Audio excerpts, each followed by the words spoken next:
apa saja yang menandakan bahwa Nabi Muhammad itu adalah seorang Rasul.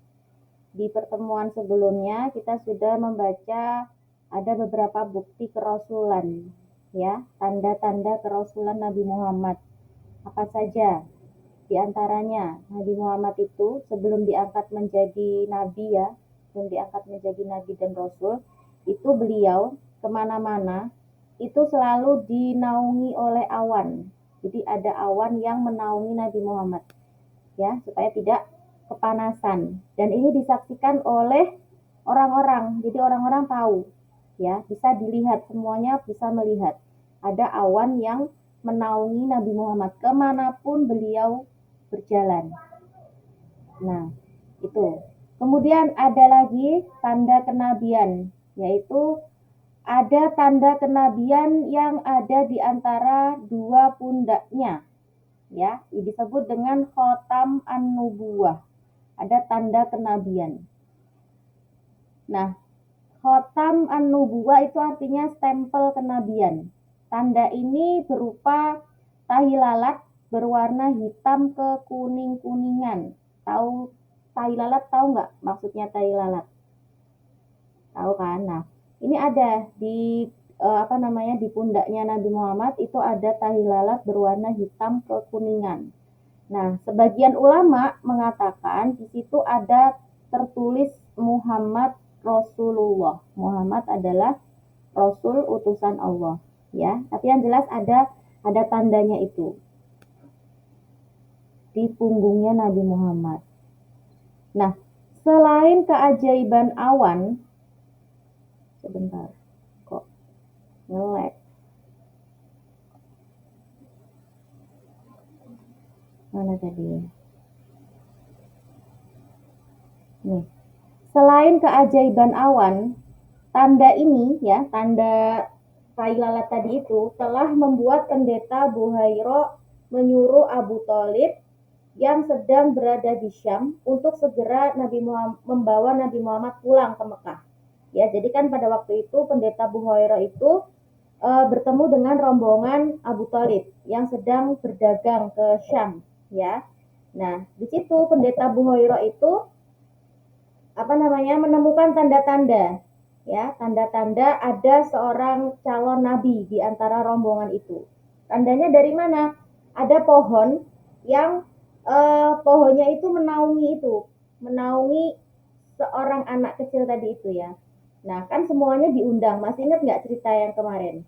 Semuanya diundang makan di rumahnya pendeta Buhairah. Hanya satu, Nabi Muhammad yang tidak ikut.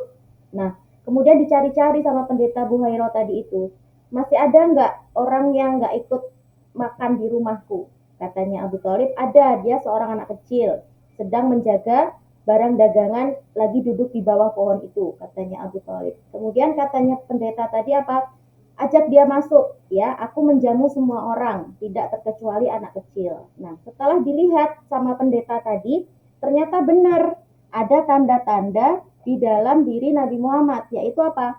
Tadi itu, ada tahi lalat tadi itu, ada stempel kenabian tadi itu. Dan itu pendeta Buhairah tadi tahu, ya, karena dia sudah membaca di kitab sucinya, ya. Nah, pendeta Buhairah tadi tahu bahwa oh, ini ada seorang calon nabi. Terus pendeta Buhairah menyuruh Abu Thalib untuk segera bawa pulang Muhammad karena khawatir kalau orang-orang Yahudi tahu, orang-orang Yahudi pasti akan membunuh anak ini, ya. Karena apa? Orang Yahudi itu kan mereka menunggu-nunggu nabi itu akan berasal dari Bani Israel. Tapi ternyata nabi terakhir berasal dari bangsa Arab. Kalau sampai orang Yahudi tahu bahwa anak ini, ya, Nabi Muhammad yang masih kecil tadi itu akan menjadi seorang nabi, pasti akan dibunuh oleh orang Yahudi. Itu tadi, ya. Nah, tanda ini juga yang dicari oleh seorang sahabat berkebangsaan Persia, namanya Salman Al-Farisi, atas wasiat dari seorang pendeta Kristen Umuriyah, wilayah Romawi. Nah, jadi ada seorang orang Persia namanya Salman Al-Farisi, dia mendapat wasiat dari seorang pendeta Kristen dari Romawi, jauh sekali dari Mekah, ya. Jadi Salman Al-Farisi ini mencari-cari mencari nabi terakhir tadi itu. Ya, dia mencari anak kecil atau orang yang di belakang pundaknya itu ada stempel tadi itu. Nah, tanda ini juga yang diselidiki oleh Tanuhi atas perintah Raja Romawi Timur yang pada akhirnya membuatnya masuk Islam. Jadi adanya berita atau informasi tentang ada orang yang di belakang pundaknya mempunyai stempel kenabian itu sudah tersebar, diketahui oleh orang-orang. Nah, orang-orang yang percaya itu mencari siapa sebenarnya orang ini yang punya stempel kenabian di belakang pundaknya tadi itu. Ya, dicari oleh Salman Al-Farisi tadi. Terus dicari juga oleh pendeta-pendeta yang atas perintah Raja Romawi tadi itu ya. Nah, kemudian membuat orang-orang tadi akhirnya masuk Islam. Itu tadi, tanda kenabian. Ada stempel kenabian di belakang pundaknya Nabi. Kemudian, ada kabar dari para nabi dan kitab-kitab sebelumnya. Nah, kerasulan Nabi Muhammad yang disampaikan oleh pedagang Yahudi di Mekah, yang sebelumnya yang kemarin-kemarin itu ya, cerita yang kemarin-kemarin itu, ya, ada cerita dari pedagang Yahudi di Mekah, ada cerita dari penduduk Yahudi yang ada di Madinah, kemudian ada cerita dari pendeta Buhairah tadi dan pendeta Warokoh bin Naufal yang di Mekah, ya. Itu semuanya mengisyaratkan adanya kabar tersebut dari kitab para nabi terdahulu. Nah, orang-orang yang sudah menyadari ya, menyadari kabar tadi itu, mereka taunya dari mana? Taunya dari kitab-kitab yang terdahulu, dari kitab Taurat, dari kitab Injil, itu semua ada berita tentang akan ada seorang nabi terakhir gitu ya, rasul terakhir. Tanda-tanda kerasulan yang diselidiki oleh Salman Al-Farisi itu juga semakin memperjelas masalah ini. Namun, karena disinyalir kitab-kitab terdahulu itu sudah banyak dirubah oleh tangan-tangan manusia, maka berita kerasulan tersebut hampir tidak ditemukan lagi sekarang ini.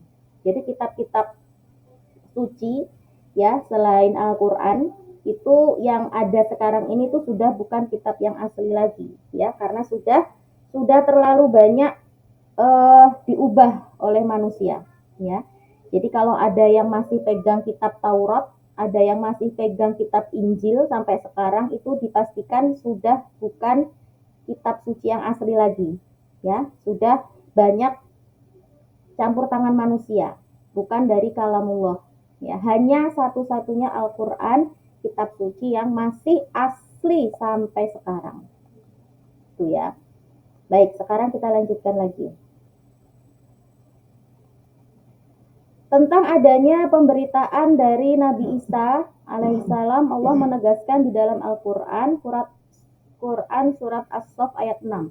Dan ingatlah ketika Isa putra Maryam berkata, "Wahai Bani Israel, sesungguhnya aku adalah Rasul utusan Allah kepada kalian, yang membenarkan kitab yang turun sebelumku, yaitu Taurat, dan memberi kabar gembira dengan seorang Rasul yang akan datang sesudahku, yang namanya Ahmad atau Muhammad. Maka tatkala Rasul itu datang kepada mereka dengan membawa bukti-bukti yang nyata, mereka berkata, ini adalah sihir yang nyata." Jadi Nabi Isa pun juga sudah mengatakan kepada kaumnya Bani Israel, akan ada Rasul sesudahku, sesudah Nabi Isa, ya, namanya Muhammad. Dan apa yang terjadi?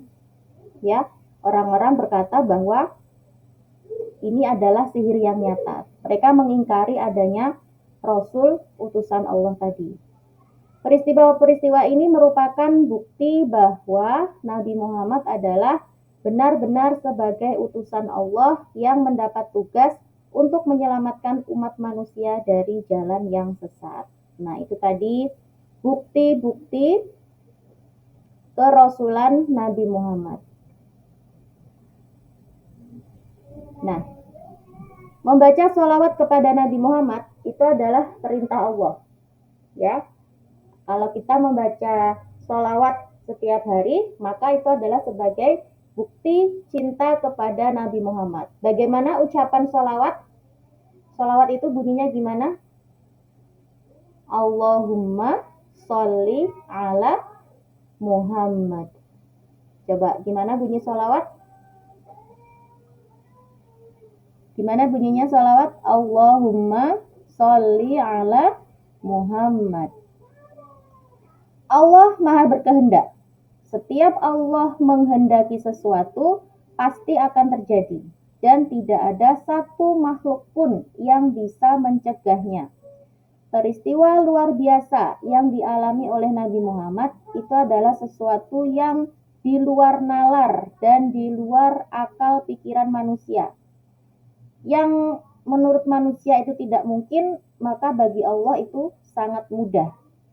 Peristiwa luar biasa yang dialami oleh Nabi Muhammad itu merupakan ujian keimanan bagi manusia dalam meyakini kekuasaan dan kebesaran Allah. Sekarang kita baca rangkuman. Kelebihan dan keistimewaan yang dimiliki oleh para nabi dan rasul itu disebut sebagai mukjizat. Ya, apa yang dimaksud dengan mukjizat? Mukjizat adalah kelebihan dan keistimewaan yang dimiliki oleh para nabi dan rasul.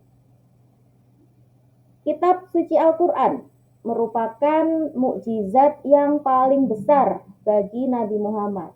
Jadi Nabi Muhammad itu punya banyak mukjizat ya. Apa saja? Masih ingat nggak apa saja mukjizatnya Nabi Muhammad? Bisa memperbanyak makanan yang sedikit.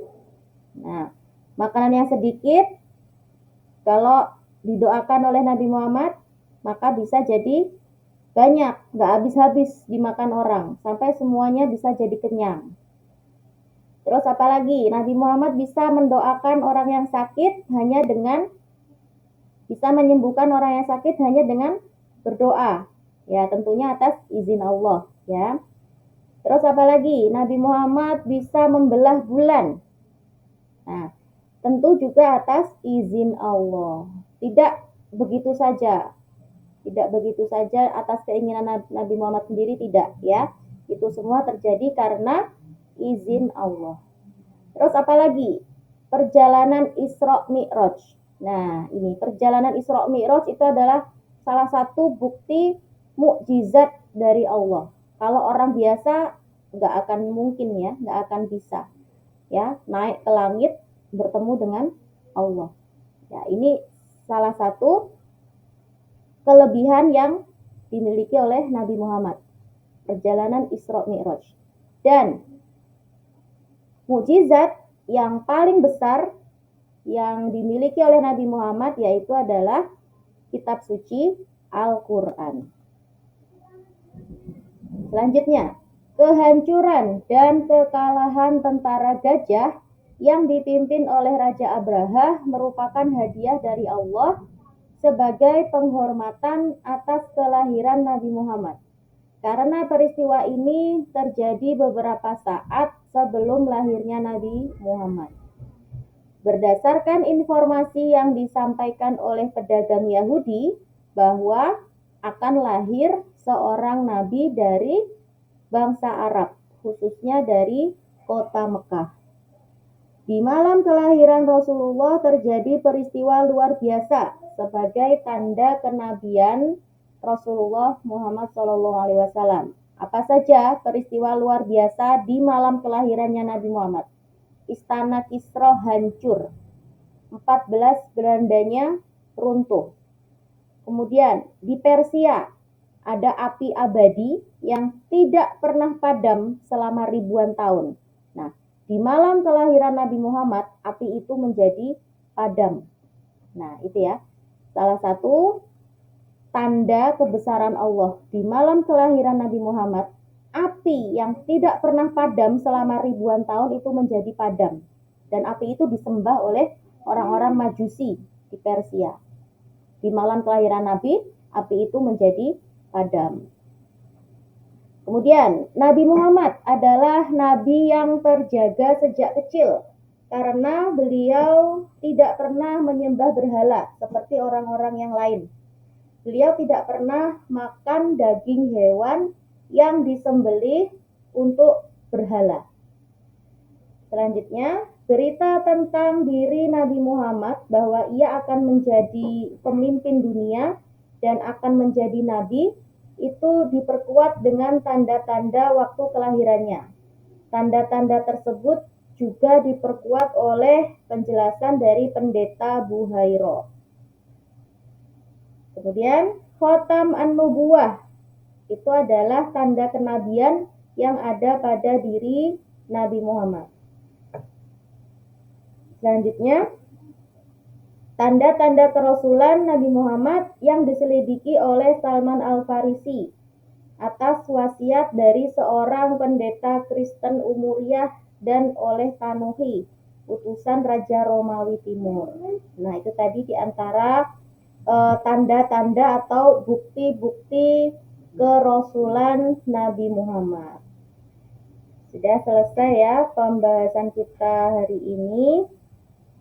Insya Allah nanti di pertemuan selanjutnya kita lanjutkan dengan materi yang lain.